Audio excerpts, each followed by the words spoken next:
But if you tell a creative person, start being creative at 10 in the morning and end being creative at 6:30, 7 in the evening, you're like, sounds bonkers to you, right? Creativity needs a free environment to thrive. You don't need to put... I think the real work in an agency is to figure out the gap that I can see in most companies in this field are that the unfortunate part is that not many modern agencies do. You can say in a very straightforward manner, we're being paid for our brain. What are the feelings that you can create in people where you can get them to be their best selves? So this string of things that happen, how do you actually help people from getting away from this burnout, making sure that this doesn't happen? I think it's almost impossible to... So if a 19-year-old or a 20-year-old who is just in his college or finishing his 12th comes to you about advertising or getting into it, where should they even start?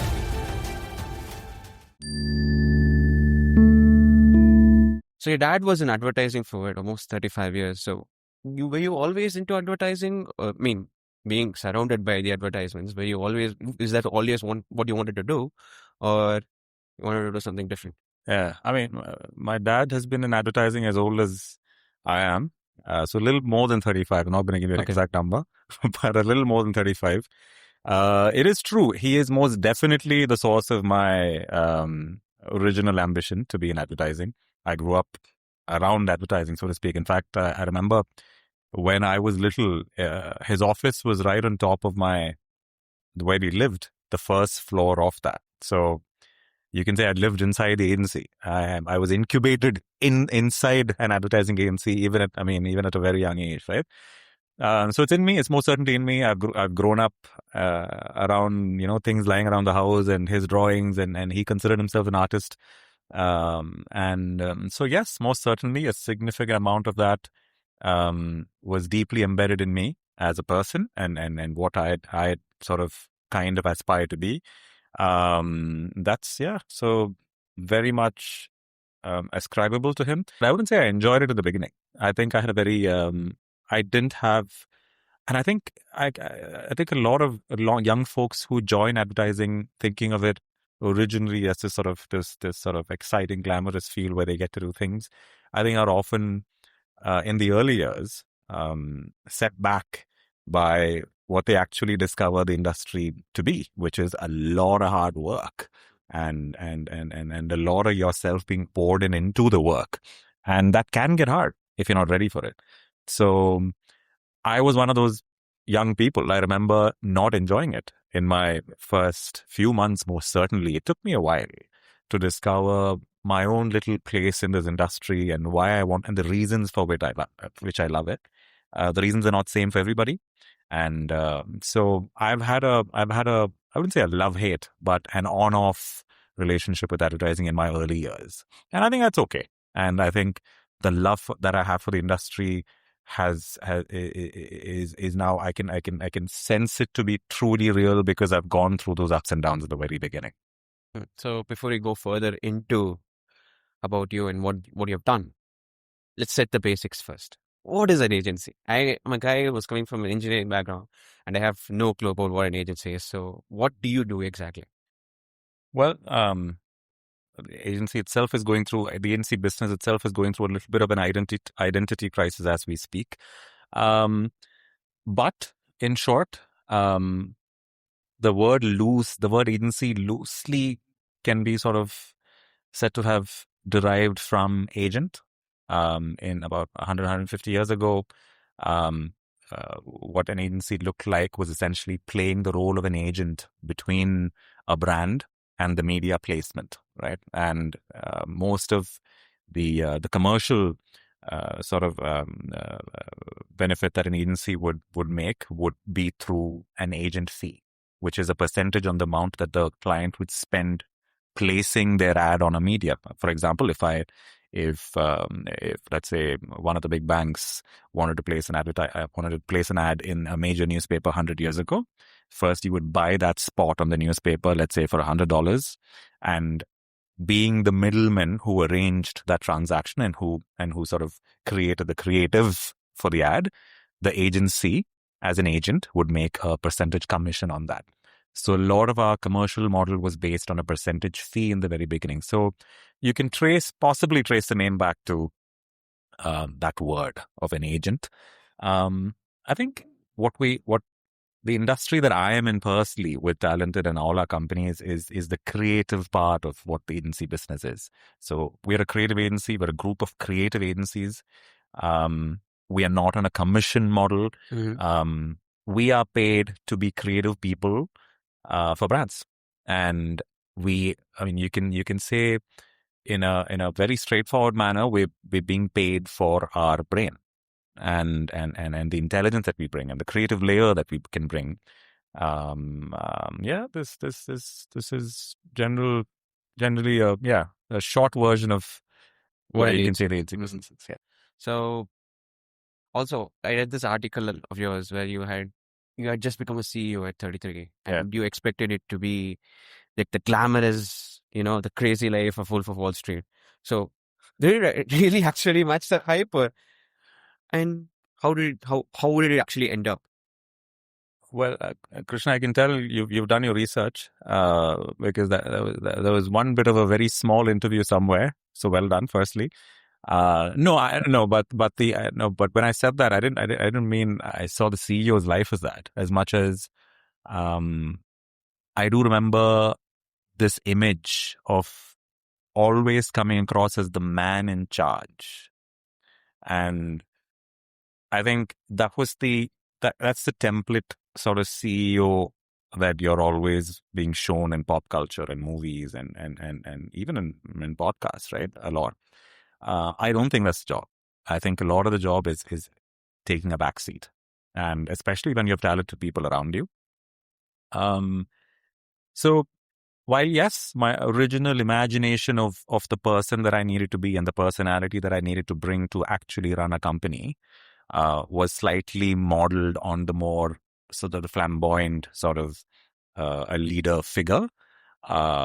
I was thankful because what I actually needed to be was a lot more my personality, which is I don't like the limelight. I don't want to always sort of have the attention on me, and I can actually put in the work and do my time and let others have the limelight and just sort of and create the atmosphere and the energy inside a company where others can thrive. And over time, especially when I first got the job in Dentsu, which you're referring to right now, that job was given to me by the original founder of Siddharth, a very close friend of mine. He's no more. Where he was CEO for 20 years, he was also founder, and he'd prepared me for the job much in advance. So I had a good few years to imagine what I needed to be, and I can say I was well prepared for a role that I found to be something else altogether, and a role which I luckily realized that I could actually make my own. And yeah. So you walked away from Dentsu. I mean, speaking of Dentsu, you walked away from Dentsu to start this Talented. So right after you left your, well, what you were able to like convert into a big thing with lots of awards from Cannes. How did it feel to like leave something you built so much and to start something new? How did it feel? Well, walking away feels a little harsh. I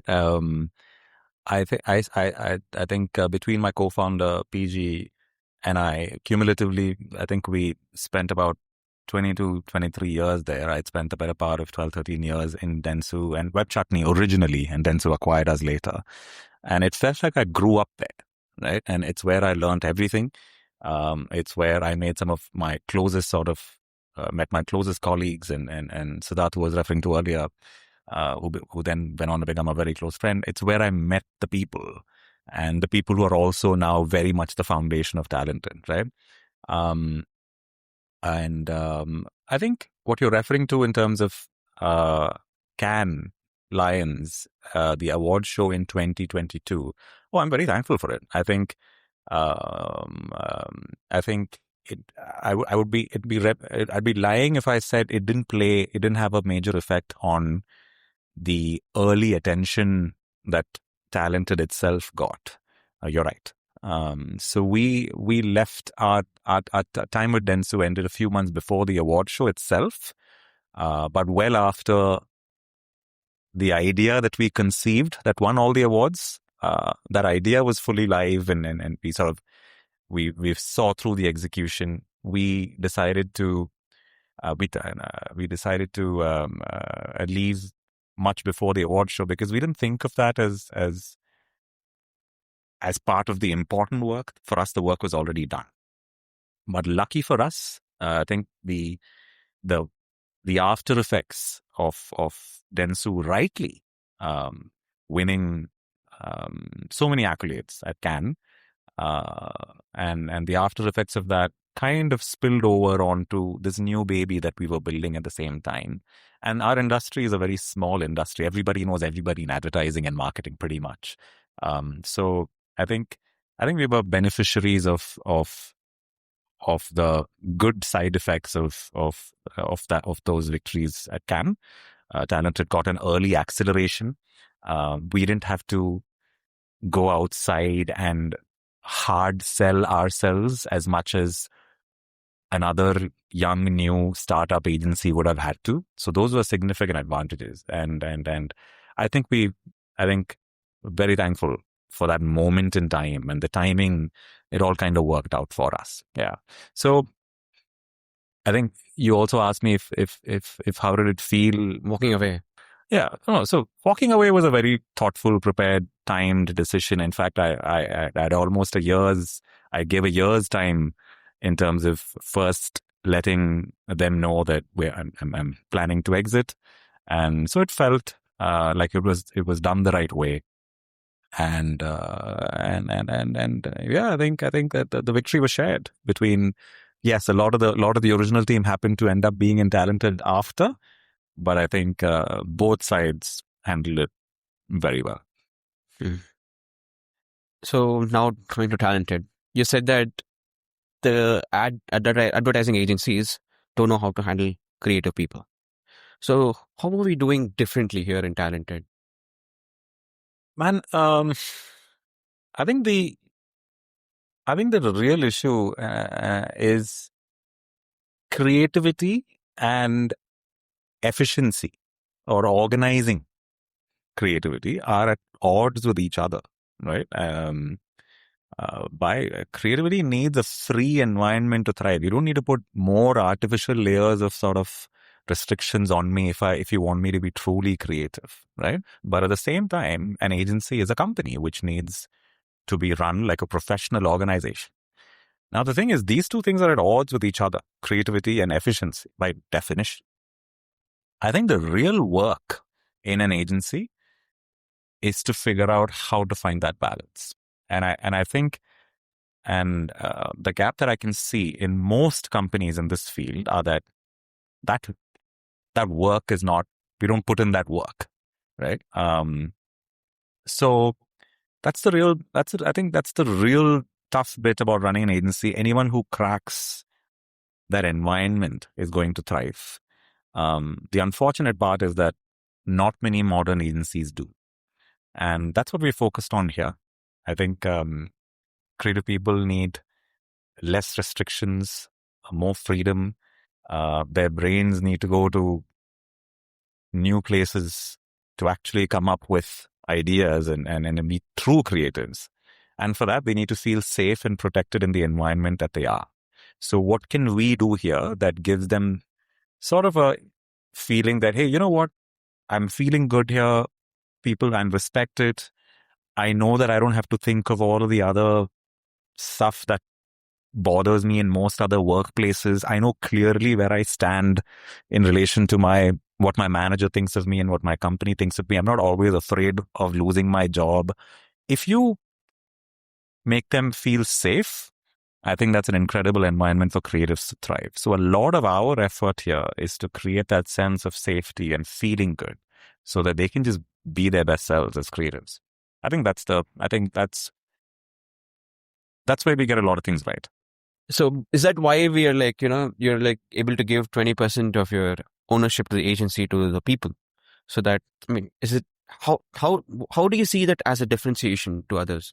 Like, it's actually more than 20%, but yes, I think that plays a significant part. I wouldn't say that's everything, but the fact that we are employee owned, both through our ESOP program, which is not so uncommon in other industries, but is very uncommon in advertising, and also through our equity allocations, right?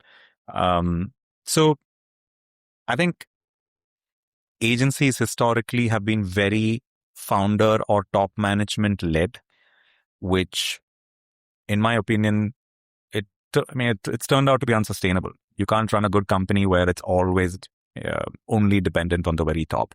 So right from the beginning, one of the first things that we want to do was sort of share that control and the power, so to speak. So a significant chunk of this company is employee owned. I think that's made a tremendous difference. I wouldn't say it's made, I don't think it translates to having, okay, if someone's feeling directly financially invested, incentivized to sort of be their best selves, I think it's a question of respect. And I think it's a question of, hey, I'm playing a significant part in building a company with the founders, and I know that they respect me enough to share a significant portion of the upside with me in the future. And I think the signal that it gives to young creatives, even the more experienced creatives or anyone working in this company, I think the signal is what makes them feel like, hey, you know what? I need to absolutely give it as much as I can to this place. I feel like I'm building with the founders. It's a feeling. And that feeling does things. So it goes back to the previous point that I was saying of what are the feelings that you can create in people where you can get them to be their best selves. So this turns out is one of those feelings. And that's what we're playing at. We were lucky enough sometime last year to do our first ever buyback. Buyback is when you sort of liquidate or give the option to liquidate to employees some of their existing ESOPs and make actual money. We were able to do that sometime last year, which was wonderful. It felt incredible. It probably was the best part of my year last year, just sort of having the privilege to do that for our staff. So we don't want to be shy about talking about money and wealth creation and things like that either. Advertising's been historically a poor paymaster. Historically, we like the reputation of being the folks who are willing to change that. We are very proudly, compared to industry standards, a very high paying agency, which means we're also slightly more premium as a service to our clients. And our clients are willing, we've discovered in the last 4.5 years that we've existed, are willing to pay that premium because over a period of time, we've established that we have some of the brightest, most sharpest creative talent in Talented. And they continue to see it, our clients, which is why. So this entire thing is a nice little, what is the opposite of a vicious cycle? An unvicious cycle, right? Where, hey, we put in the work to hire the best and the brightest. The clients recognize it, see it, and they continue to choose us, and they pay us good money and a premium, and we are able to therefore just sort of continue this unvicious cycle. So I think I attribute a huge part of our success to this little cycle and our ability to maintain it. Okay, so the next question is going to be like, there's a personal added benefit to for mine, and also something my dad and I had a conversation while traveling over here. So he was explaining how other ad agencies used to work historically. Yeah. So a company approaches and then they say, hey, I need this thing done within a couple of days. And then they give you a unimaginative deadline. And then they say you have to get it done. And people proceed to get it done. And this string of things that happen causes something called as a burnout. Yeah. And that is something I've been facing with my team in college for the last year. Yeah. I've been working with the team, and then eventually I'll get burnt out or my team lead gets burnt out because there's a small amount of people who actually work, like the creator's mindset. So how do you actually help people from getting away from this burnout, making sure that this doesn't happen? Yeah, no, what you're describing is very real. I would argue that it is a very natural process of being a creative person, where you immerse so much of yourself into an art, essentially. And you also, I think it's almost impossible to box creativity into 8 hours a day. Impossible. So in the beginning, when we launched, we were we almost had fixed timings like other industries, which I understand matters and works in other industries. But if you tell a creative person, hey, you know what? Start being creative at 10 in the morning and end being creative at 6:37 in the evening. You're like, right? Like, I think it sounds bonkers to you, right? So what then can we do? Again, goes back to the creation of safe spaces. We can give them the freedom and the flexibility to do this at their own pace, as long as it's matching the larger ambitions of the company. So when you start micromanaging the small bits, if someone doesn't show up at 9:30 or 10:15 and things like that, I don't think those are important. As long as the work gets done in the, at a time where we've all agreed that is a fair and reasonable time for creative work to get done. So this entire thing also hinges on trust. The trust in some of our younger junior folks in their management to look after them and to be fair, and the trust that some of the seniors and the mid-managers, and I don't know if you know, in advertising, there are 3, 4, 5 main departments. There's an account management team, there's a creative team, which is designers, writers, editors, right? The teams have to have an interdepartmental trust in each other, that they've got their backs, and there's not going to be any unreasonableness brought into the mix. Right. So this entire thing hinges on a lot of trust. So that's one. What we've also discovered, and we are lucky and privileged to be in that position, is that when you're doing well as a company and when there's cash in the bank, right, then you can say no to anyone. Correct. Right? And like in your real life, right, when you have money in the bank, you'll be like, no, I don't want to go and do that opportunity, which is going to take away an unreasonable amount of my time and energy, right? It's very similar. So I think we're in the privileged position right now to say no to things that don't principally match how we want to do creative work. And you tend to develop a muscle to suss out those things over a period of time when clients first approach you. And it's not always as straightforward as to good clients, bad clients. In fact, it's never that, right? It's usually a question of, hey, the importance that they're giving this match the importance that we are going to give this? And therefore, do they value it the right way? Value in terms of money, value in terms of time. So the folks usually are asking for things in 2 days or 3 days, or if it's some of the bigger stuff in a week or 2 weeks. It's clear that they don't value that the same way that we tend to value this craft. So it's already not a good match. I'm not saying it's wrong.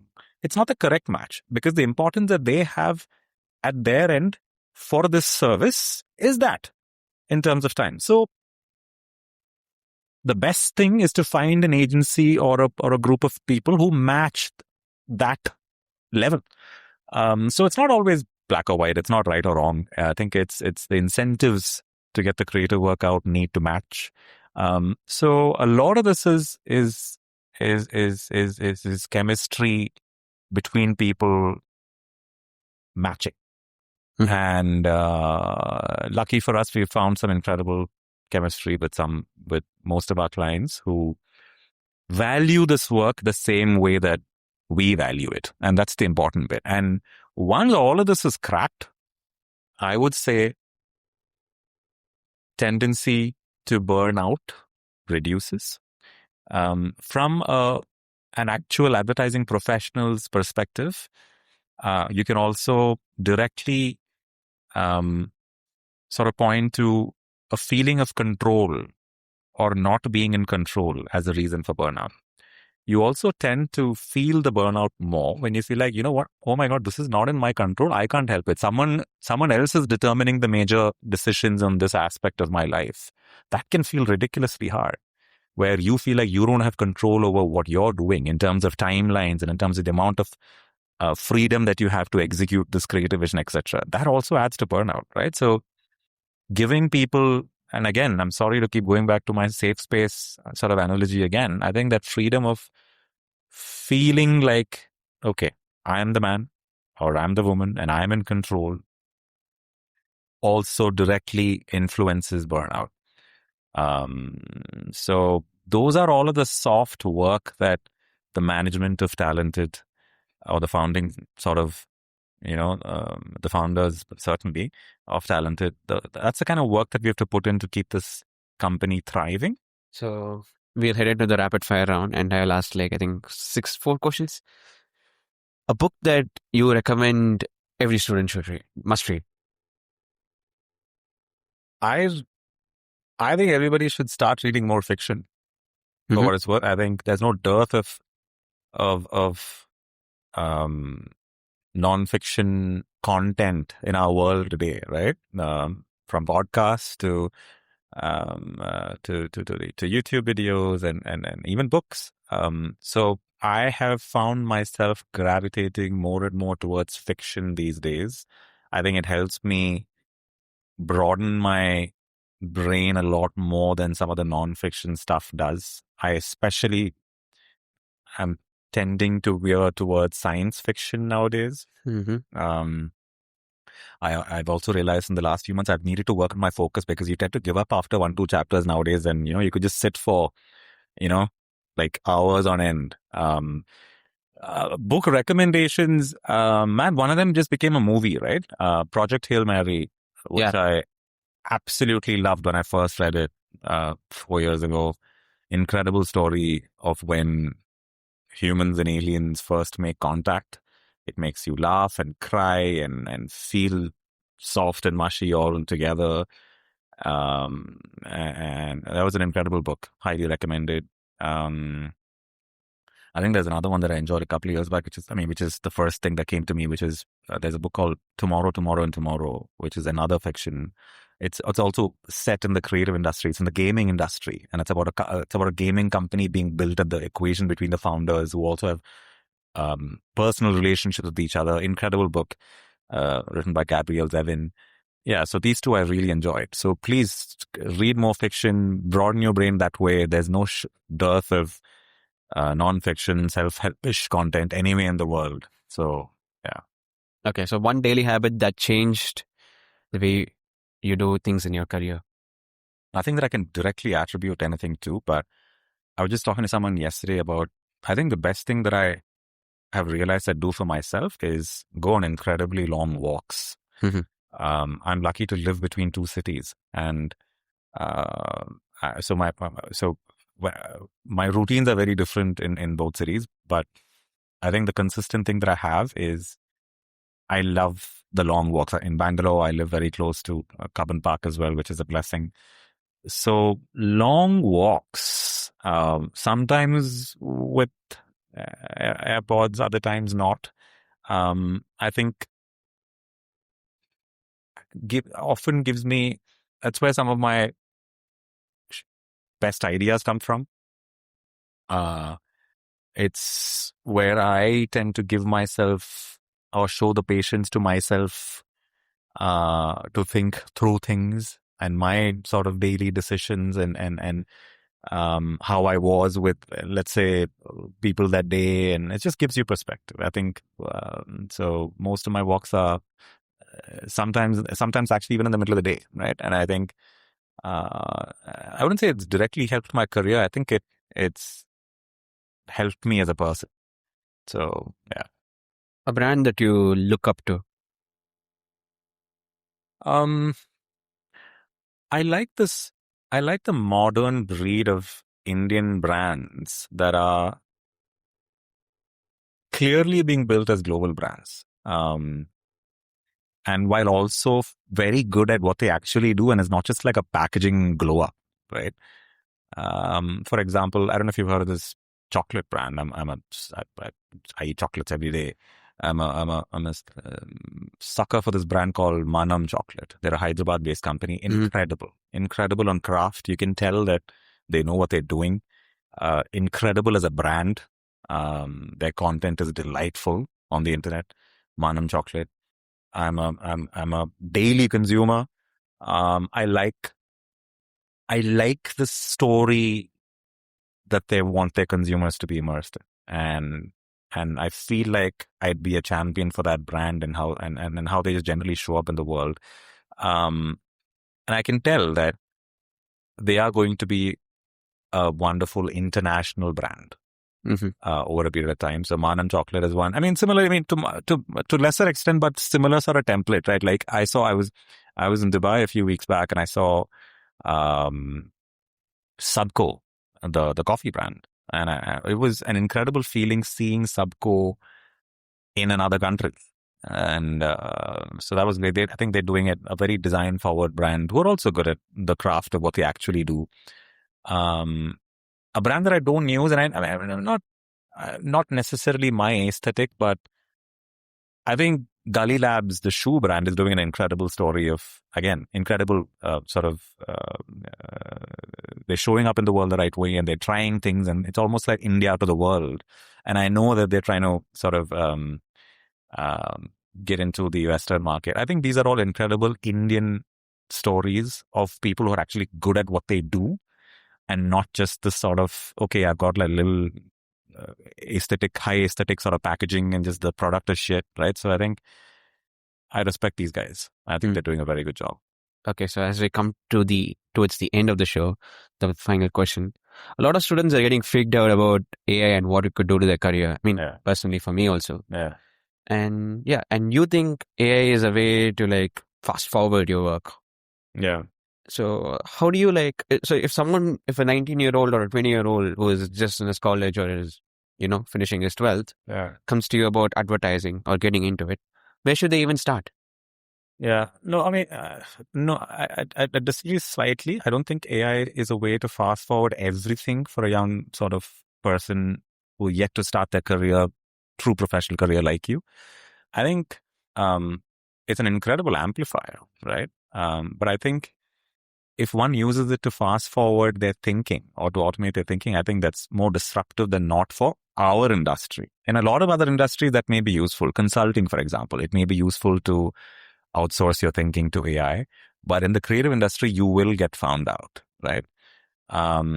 So use it as an enabler. I think the wrong thing, I think the right way to use it for is to expand your original thinking and not necessarily for the original thinking itself. I think, you know what, I retract that. I think it's okay to use it for coming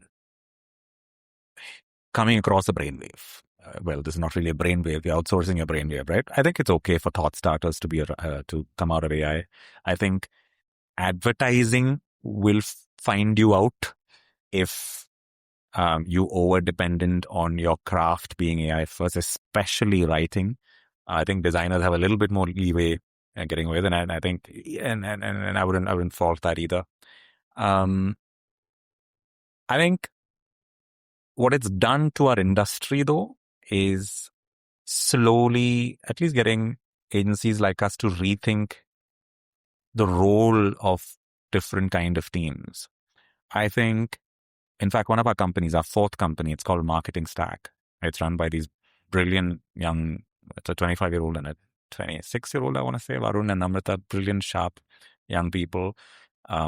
They have styled their company, Marketing Stack, which is a subsidiary of Talented, as a very AI-first, lean company. So if a client asks them, have you used AI in this? They'd be like, yes, we have, right? Like we're a very AI native company. With marketing, of course, there are these little intricacies of the consumer shouldn't notice that a certain thing has been AI processed because it dilutes the craft a little bit in their eyes and therefore possibly brand value, right?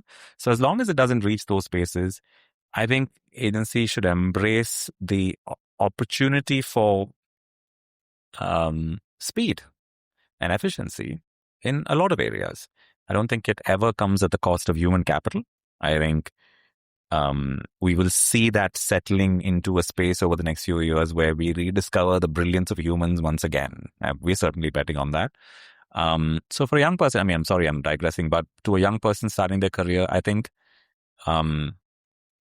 don't think of agency departments as silos anymore, because the brilliant agencies that you're now seeing in the modern world, they don't care if you're a generalist who has a know for marketing, who doesn't have a very specific craft. We've hired so many people who can't always necessarily be tagged as a writer or a designer or a account management person. We now hire a lot of generalists who are just optimized to get things done, and who are willing to embrace modern technology to get things done fast, and to execute their thinking in ways that their skill sets didn't enable them to execute up until a few months back. So the industry in itself needs to embrace skilled generalists a lot more. I think that's where it'll change. So to enter this business, I don't think you need to, certainly talented, I don't think you need to classify yourself as, hey, I'm a writer, can I have a job in this agency? I think we want to embrace, I don't know if you've read David Epstein, right? Wow, I got the name wrong. Possibly a book called Range, where he argues for the role of a generalist in the modern workforce. Yeah, we're big believers in that. All right. That was a fantastic interview, and I had a lovely time with you, sir. Thank you, man. Thank you for having me. Appreciate it. Wish you the best. Thank you.